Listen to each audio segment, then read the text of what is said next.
बंधुगण, आज एक बहुत महत्वपूर्ण विषय में पार्टी की तरफ से ये प्रेस कॉन्फ्रेंस रखा गया है। मुख्यतः दो विषयों पर चर्चा करेंगे। किस प्रकार केरल में आज पूरे हिंदुस्तान का 50% से अधिक कोरोना के केसेस केरल से आ रहे हैं। किस प्रकार राजस्थान में भी कोरोना के नियमों का मंत्रीगण खुद ही धज्जियां उड़ा रहे हैं। और अंत में राहुल गांधी जी ने जो कुछ सवाल पूछे हैं, उन सवालों के भी जवाब आज प्रेस कॉन्फ्रेंस के माध्यम से दिया जाएगा। बंधुगण, आज अखबारों में एक बहुत ही महत्वपूर्ण सवाल और एक बहुत ही महत्वपूर्ण विषय को उठाया गया है कि आज केरल में आखिर क्या हो रहा है। आज आंकड़ों के माध्यम से केरला के अंदर 22,000 केस एक दिन में कोरोना के आए हैं, उस विषय को छापा है। आप सोचिए, एक दिन में 22,000 केस आए हैं केरल में कोरोना के। और आज अखबार ने यह भी लिखा है कि ऐसा प्रतीत होता है मानो ये सेकेंड वेव नहीं हो, एक और वेव आरंभ हो चुका है केरल के अंदर। तो ये बहुत ही गंभीरता का विषय है, बहुत ही चिंता का विषय है। क्या हम एक और वेव की ओर बढ़ रहे हैं? इसके लिए जिम्मेदार कौन है? देखिए, केरल में जून 6 के बाद आज सर्वाधिक केस आए हैं। आज राज्य में 22,000 केस आए हैं। इससे पहले जून 6 को तमिलनाडु में 20,421 केस थे। उसके बाद किसी भी राज्य में अगर सर्वाधिक केसेस आए हैं जून 6 के बाद, तो वो केरल राज्य है। केरल में भी मई 29 के बाद ये सर्वाधिक केस है। इससे पहले केरल में भी विषय कंट्रोल की तरफ बढ़ रहा था, मगर कहीं ना कहीं कुछ ऐसा हुआ है, कहीं ना कहीं कुछ गलती केरल सरकार से हुई है, जिसका नतीजा यह हुआ है कि आज पूरे हिंदुस्तान का सर्वाधिक केस केरल से निकल रहा है। विगत 4 हफ्तों में, in the last 4 weeks, the case load in Kerala is consistently increasing. विगत 4 हफ्तों में जो केस लोड कोरोना का है केरल में, वो लगातार बढ़ते जा रहा है। और जो पॉजिटिविटी रेट है कोरोना का केरल में, वो आज बढ़ करके 12.35% हो गया है। यह अपने आप में चिंता का विषय है। आज केरल में इन 22,000 सिंगल डे केस को ऐड करके अगर हम देखें, इसका योग करके हम देखें, तो कुल मिलाकर जो केस संख्या केरल में है वो 33 लाख है। 33 lakh people in Kerala today have suffered from corona, including the 22,000 people who have tested positive yesterday.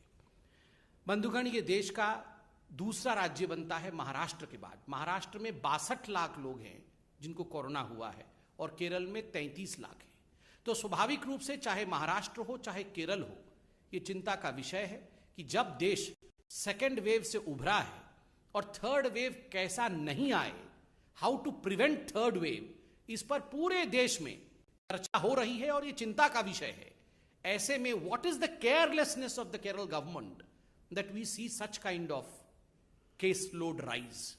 क्या गड़बड़ी हुई है केरल में, ये जानना पड़ेगा। आपको पता होगा कि बीच में कांवड़ यात्रा के समय एक बहुत बड़ी चर्चा देश के मीडिया में और देश के राजनीतिक हलकों में हुई थी, और ये चर्चा थी कि कांवड़ यात्रा को बंद करना चाहिए। देखिए, बहुत ही दायित्ववान बनते हुए, बहुत ही जिम्मेदारी के साथ, चाहे उत्तराखंड की सरकार हो चाहे उत्तर प्रदेश की सरकार हो, किस प्रकार से लोगों के जान को बचाना है, इस विषय को लेकर इन दोनों सरकार आगे बढ़ी। सुप्रीम कोर्ट ने जो भी हिदायतें दी उसका पालन किया गया, मगर बकरा ईद के समय जो रिलैक्सेशन 3 दिन का केरल सरकार ने दिया, उस पर सुप्रीम कोर्ट ने भी चिंता जताई थी। और सुप्रीम कोर्ट ने कहा था, we direct the Kerala government to give heed to article 21, read with article 144 of the constitution of India and follow our orders given in the Kanwar Yatra case. Kanwar यात्रा में हमने जो हिदायतें दी है, हमने जो फैसला सुनाया है, केरल सरकार को चाहिए कि वो उन हिदायतों का, उन एडवाइजेस का और उस फैसला का पालन केरल में भी करे बकरा ईद के समय। मगर दुख के साथ मुझे कहना पड़ रहा है, तुष्टीकरण की राजनीति जीती और सुप्रीम कोर्ट के इस हिदायत को केरल की सरकार ने पालन नहीं किया। नतीजा 22,000 केस आज केरल के अंदर आए हैं। नतीजा, आज केरल एक दूसरे वेव की ओर बढ़ रहा है। ये तुष्टीकरण, आप सोचिए किस हद तक हमारे राजनेताओं को क्या क्या करा सकता है। मुझे तकलीफ हो रही है कहते हुए कि आज कोई भी ऐसा पॉलिटिकल पार्टी नहीं है बीजेपी को छोड़कर जो केरल के इस परिस्थिति पर चिंता व्यक्त करे और जो केरल को और हमारे तथाकथित लिबरल पॉलिटिशियंस को, जो तुष्टीकरण की आड़ पर अपने आप को लिबरल कहते हैं, उनको आईना दिखाने का काम करे। मैं धन्यवाद करता हूं मीडिया का, जिन्होंने इस विषय को आज अखबार के माध्यम से और आज न्यूज के माध्यम से उठाया है और हमें जागरूक करने का काम किया है। ठीक उसी प्रकार आप राजस्थान में देखिए, आपको जान के आश्चर्य होगा कि राजस्थान में उनके जो स्वास्थ्य मंत्री हैं, खुद स्वास्थ्य मंत्री रघु शर्मा जी, वो कल अपना जन्मदिन मनाते हुए इंदौर के ऑडिटोरियम में, इंदौर शहर के ऑडिटोरियम, एक इंडोर ऑडिटोरियम है राजस्थान में, तो उस इंडोर ऑडिटोरियम में वो अपना जन्मदिन मना रहे हैं और सैकड़ों लोगों को उन्होंने उसमें हाजिर किया है। अभी यह भी मीडिया में चल रहा है कि मंत्रिमंडल का फेरबदल राजस्थान में हो सकता है। तो शक्ति प्रदर्शन करने के लिए कि हमारे पास ज्यादा लोग हैं, यह दिखाने के लिए रघु शर्मा जो स्वास्थ्य मंत्री हैं, वो जिस प्रकार का व्यवहार कर रहे हैं, सैकड़ों लोगों को कहीं ना कहीं वो खतरे में डाल रहे हैं कोविड रिस्ट्रिक्शंस हटा करके। स्कूल कॉलेजेस राजस्थान में बंद है, किंतु आप देखिए राजस्थान में खुद स्वास्थ्य मंत्री और उनकी सरकार लोगों की जान को खतरे में डाल रही है। और वैसे में आज राहुल गांधी और कुछ विपक्ष के नेता जब सवाल पूछने संसद के पटल को छोड़ करके संसद के बाहर आते हैं और सवाल पूछते हैं, तो इन सवालों का जवाब जनता भी देना चाहती है और हम भी चाहते हैं इन सवालों का जवाब राहुल गांधी को दिया जाए। राहुल जी, आपने कहा कि आज पूरा विपक्ष जो है, वो पूरा विपक्ष आज एक हो गया है और एक होकर ये कुछ सवाल पूछ रहा है। राहुल जी, ये तथाकथित विपक्ष एक कब नहीं था? आज ममता जी भी चाय पी रही हैं सोनिया गांधी जी के साथ, आप कह रहे हैं कि हम सब एक हो गए। आप याद करिए 2018 में कर्नाटक में किस प्रकार ये तमाम विपक्ष के नेता एक दूसरे के हाथ पकड़ करके मंच पर मौजूद थे। ममता जी, मायावती जी, सोनिया जी, ये सारे लोग मंच पे मौजूद थे और कह रहे थे हम तमाम नेता एक होकर भारतीय जनता पार्टी को हराएंगे, हम मोदी जी के विचारधारा के खिलाफ अपनी आवाज को बुलंद करेंगे। क्या नतीजा हुआ? क्या नतीजा हुआ? जनता जनार्दन है। राहुल गांधी, अखिलेश जी एक साथ साइकिल में बैठे थे, दो अच्छे लड़के यूपी के निकले थे साइकिल पे। क्या नतीजा हुआ उस साइकिल यात्रा का? क्या नतीजा हुआ इन सबके गठबंधनों का? कुछ नतीजा नहीं निकला। 2019 के लोकसभा से पहले भी कलकत्ता के अंदर किस प्रकार ये तमाम नेता पुनः एक बार एक हो गए थे कि हम विपक्षी लोग सब एक हो गए। क्या चाहते हैं ये जो विपक्ष है, जिनको आज आप देख रहे थे, ये क्या चाहते हैं? इन तमाम लोगों की एक ही मंशा है अपने परिवार को बचाने की। बस आपको क्या लगता है अखिलेश यादव जी की पार्टी क्या चाहती है कि भारत का जो है स्वर्णिम युग वापस आ जाए? कदाचित नहीं। वो सिर्फ इतना चाहते हैं कि हमारे बच्चे कैसे सेटल हो जाएं। आपको क्या लगता है लालू प्रसाद यादव जी की पार्टी क्या चाहती है कि पूरे हिंदुस्तान में चमचमाती सड़कें बन जाएं? कदाचित नहीं। वो सिर्फ इतना चाहते हैं कि हमारे दो बेटे कैसे बस ठीक ठाक लग जाए, किनारे लग जाए, राजनीति में आ जाए। आपको क्या लगता है शिवसेना क्या चाहती है कि किस प्रकार से महाराष्ट्र उन्नत महाराष्ट्र बन जाए? बिल्कुल नहीं। वो सिर्फ किस प्रकार परिवार आगे बढ़े उसकी चिंता करती है। आपको क्या लगता है कि ये कांग्रेस पार्टी, सोनिया जी, प्रियंका जी, राहुल जी घर में बैठ के ये चिंता करते होंगे कि फिर से हिंदुस्तान को सोने की चिड़िया बना देनी है? बिल्कुल नहीं। राहुल और प्रियंका कैसे राजनीतिक रूप से सेटल हो जाए, इनकी एक ही चिंता है। नरेंद्र मोदी जी जो किसी राजनीतिक परिवार से नहीं आते हैं, उनकी एक ही चिंता है, हिंदुस्तान को विकास के पथ पे सेटल करना है। इसीलिए जनता जनार्दन आपके इस विपक्ष के एक होने के नाटक को सब समझती है, अच्छे तरह से समझती है। दूसरा प्रश्न राहुल जी ने उठाया कि हमारी आवाज को पार्लियामेंट में दबाया जा रहा है। राहुल जी, कौन किसकी आवाज दबा रहा है? ये हिंदुस्तान की जनता आज टेलीविजन के माध्यम से देख रही है, सब कुछ टीवी पे आता है। कौन दबा रहा है आवाज को? मैं जनता से पूछता हूं, मैं भी साधारण व्यक्ति हूं, आप बताइए, ये कोविड के समय जब दूसरी लहर चल रही थी, जिस समय कई लोग अपना दम तोड़ रहे थे, ये सारे कांग्रेस के नेता ये क्या कह रहे थे? राहुल जी क्या कह रहे थे? अभी बुलाओ, विशेष सत्र बुलाओ, अभी हम कोरोना के ऊपर चर्चा करना चाहते हैं। We want to discuss about corona, we want to discuss about COVID. उस समय आप विशेष सत्र बुलाना चाहते थे। आज वास्तविक सत्र चल रहा है, उसमें एक दिन कोरोना के ऊपर चर्चा नहीं, एक दिन कोविड के ऊपर कोई चर्चा नहीं। जब आदरणीय प्रधानमंत्री खुद कहते हैं आप तीक्ष्ण सवाल पूछिए, कठिन सवाल पूछिए, हम जवाब देंगे, यही लोकतंत्र है, तो आप सवाल पूछते नहीं है कोरोना पे। जब आदरणीय प्रधानमंत्री जी मीटिंग रखवाते हैं, सभी पार्टी के लोग, सभी दल के लोग आए, हम एकजुट होकर बैठेंगे, तीसरी लहर में किस प्रकार लड़ाई लड़नी है, हर जिले में कैसे एक ऑक्सीजन प्लांट खुलना है, उस पर हम चर्चा करेंगे। ये कांग्रेस वाले नदारत रहते हैं, उस समय वो दिखते नहीं है, वो उस मीटिंग का बहिष्कार करते हैं। जनता जनार्दन सब देख रही है राहुल गांधी। आज आप कह रहे हैं हमारे लिए पेगासस सबसे महत्वपूर्ण है। हमारे एक झूठे मुद्दे को, एक मैन्युफैक्चर्ड मुद्दे को आप कह रहे हैं कि ये हमारे लिए सबसे महत्वपूर्ण है, हमारे लिए कोरोना महत्वपूर्ण नहीं है। आप लोगों के जीवन के साथ खिलवाड़ कर रहे हैं। लोगों ने आपके कुछ सांसदों को चुना है और भेजा है, उन इलाकों के लोगों का जीवन भी महत्वपूर्ण है, उनके साथ खिलवाड़ करना उचित नहीं है, यह आपकी जिम्मेदारी नहीं है। आप जनता जनार्दन की आवाज को दबा रहे हैं पार्लियामेंट में। तीसरी बात, राहुल गांधी ने कहा कि उनके फोन में हथियार डाल दिया गया है, कि हमारे फोन में हथियार डाल दिया। राहुल जी, हथियार डाल दिया गया है आपके फोन में, तो आप इतने दिन तक बैठे क्यों हुए? आपको पता है आपके फोन के अंदर हथियार है। आप हथियार निकालने के लिए फॉरेंसिक डिपार्टमेंट गए, आप पुलिस थाने में जाके हथियार निकालने के लिए एफआईआर किया आपने। आप बताइए, आपको अगर हम में से किसी को पता चल जाए कि हमारे फोन के अंदर हथियार है, तो हम हाथ पैर धर के घर में बैठेंगे? बिल्कुल नहीं। हम जाके हथियार निकाले? कोई हथियार नहीं है। जो चीज है नहीं उसका हथियार बना करके पार्लियामेंट को रोकना, एक नॉन एग्जिस्टेंट इशू को इशू बना करके किस प्रकार वो हथियार के रूप में काम करे, ताकि ये लोग पार्लियामेंट से नदारत रहे, ताकि असली मुद्दों पर चर्चा ना हो, ताकि पार्लियामेंट स्टॉल हो जाए, यही इनका हथियार है।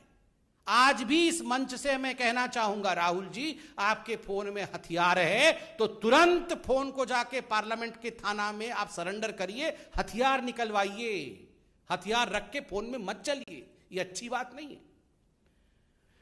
राहुल जी, आपने कहा कि हम पार्लियामेंट को डिस्टर्ब नहीं कर रहे हैं और पेगासस पे सरकार को चाहिए कि बिल्कुल उत्तर दे दे, और हम अपनी जिम्मेदारी को पूरी कर रहे हैं पार्लियामेंट। राहुल जी, पेगासस पर ही आईटी मंत्री अश्विनी वैष्णव जी पार्लियामेंट में उत्तर दे रहे थे, लिखित उत्तर दे रहे थे, जो लिखा हुआ है उससे पढ़कर उत्तर दे रहे थे। आपके सभी प्रश्नों के, आपके सभी संशयों का उत्तर दिया जा रहा था।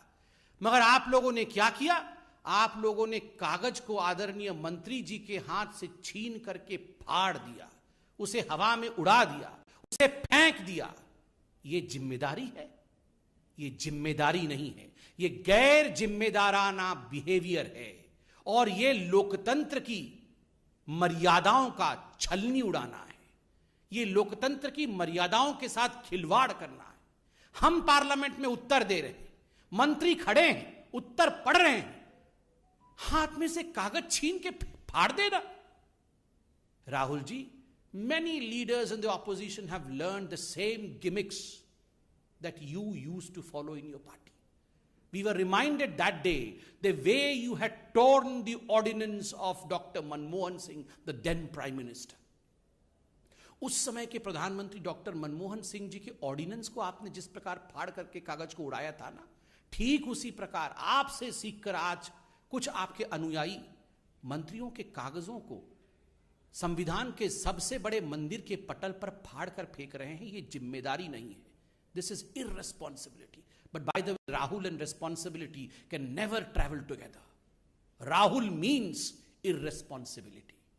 Rahul का अर्थ ही irresponsibility। बंधुगण, ये सारे प्रश्न बहुत महत्वपूर्ण हैं। हर विषय पर अगर कहीं चर्चा होनी चाहिए, सख्त से सख्त अगर सवाल कहीं पूछना चाहिए, ये आदरणीय प्रधानमंत्री जी ने फर्स्ट डे बताया, पहले दिन में सत्र में बताया कि पार्लियामेंट में होना चाहिए। पार्लियामेंट पूरा हिंदुस्तान आज टीवी के माध्यम से देखती है। क्या हो रहा है पार्लियामेंट में? कागज उड़ाया जा रहा है, प्लेकार्ड्स दिखाए जा रहे हैं। आज जनता पूछती है कोविड पे चर्चा ऑपोजिशन क्यों नहीं कर रही है? We expect the opposition, we expect particularly the Congress party and Rahul Gandhi to be responsible. यही हमें कहना था। कोई प्रश्न हो तो अवश्य पूछे।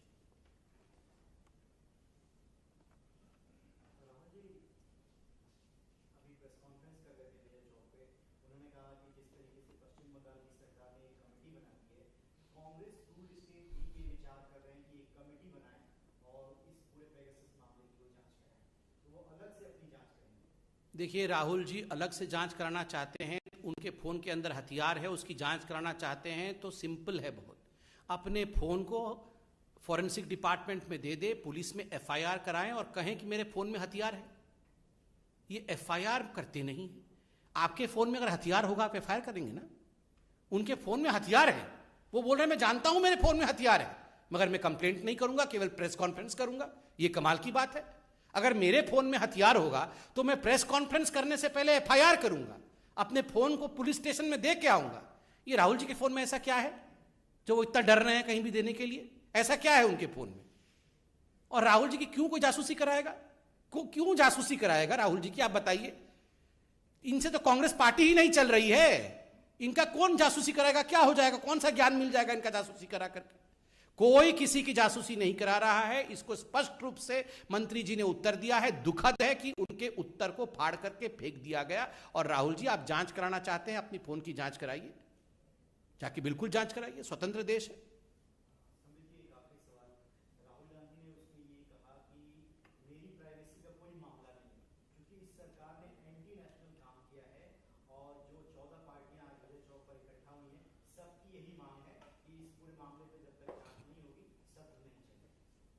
आज राहुल गांधी जी ने दो शब्दों का इस्तेमाल किया है, एंटी नेशनल और treason. It is anti national not to discuss COVID on the floor of the parliament. पूरे विश्व में जिस महामारी को लेकर सैकड़ों लोगों की जानें चली गई, जिस महामारी को लेकर हर देश में आज परेशानी है, उस विषय पर अगर हमारे चुने हुए प्रतिनिधि डिस्कशन ना करे, डिबेट ना करे, तो वो देश के खिलाफ है। और जो भी इस डिस्कशन को होने से रोकता है, कहीं ना कहीं वो देश के ऊपर आघात करता है। आज रवि जी, अब मैं सबको बता दूं जो टीवी देख रहे हैं, जिन्होंने ये प्रश्न पूछा वो खुद इतने बीमार थे कि आज मैं भगवान को नमन करता हूं कि आज वो हमारे साथ हैं, अच्छे स्वास्थ्य के साथ हैं, और ईश्वर आपको इसी प्रकार स्वास्थ्य प्रदान करे, 100 साल आप रहे। मगर आज राहुल गांधी जी ने अपने प्रेस कॉन्फ्रेंस में एक पत्रकार के साथ जिस प्रकार का बर्ताव किया है, जिस प्रकार का बिहेवियर किया है, दैट इज कंडेमनेबल। एक पत्रकार को कहा मुझे पता है आप कैसे काम करते हैं, आप डिस्टर्ब मत करिए, आप चुप रहिए। ये पत्रकारों के साथ ऐसी बात की जाती है? ऐसी बात नहीं होती है राहुल जी। आपको इस प्रकार का व्यवहार किसी भी पत्रकार के साथ नहीं करना चाहिए। और रवि जी आप बैठे हैं, आप खुद बताइए, आप कोरोना से गुजरे हैं। मैं चाहता हूं कि आप लोग सब बताइए, कोरोना पे डिबेट डिस्कशन होना चाहिए कि नहीं पार्लियामेंट? किस प्रकार से ऑक्सीजन हर जिले में लगे, इसकी चिंता होनी चाहिए कि नहीं? कोई चर्चा करने नहीं दे रहा, कागज फाड़ा जा रहा है। यह धोखा है देश के साथ और देश की जनता के साथ। बहुत सर।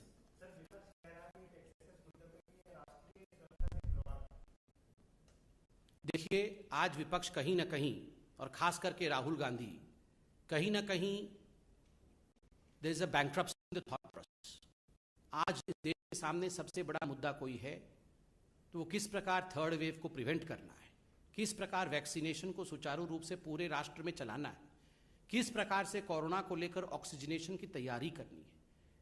यही आज राष्ट्र के लिए सबसे बड़ा मुद्दा है। और अगर हमारे प्रतिनिधि, हमारे मेंबर ऑफ पार्लियामेंट, हमारे सांसद ये सब डिस्कशन नहीं कर पाए, और एक नॉन एग्जिस्टेंट विषय जिस पर कि जिन्होंने स्टोरी किया है वो खुद कंफ्यूज्ड हैं, वो स्पष्टता के साथ कुछ बता नहीं पा रहे हैं। जो कह रहे हैं कि हमारे फोन में हथियार है, वो अपने फोन को जांच के लिए देने के लिए तैयार नहीं है। आप पूरे पार्लियामेंट को, पूरे देश को उन विषयों पे बरगला नहीं सकते हैं। सारे विषयों पे आप चर्चा पार्लियामेंट पे करिए, सारे विषयों पे, किसी विषय पे चर्चा करने से कोई रोक नहीं। बहुत बहुत धन्यवाद। Thank you so much.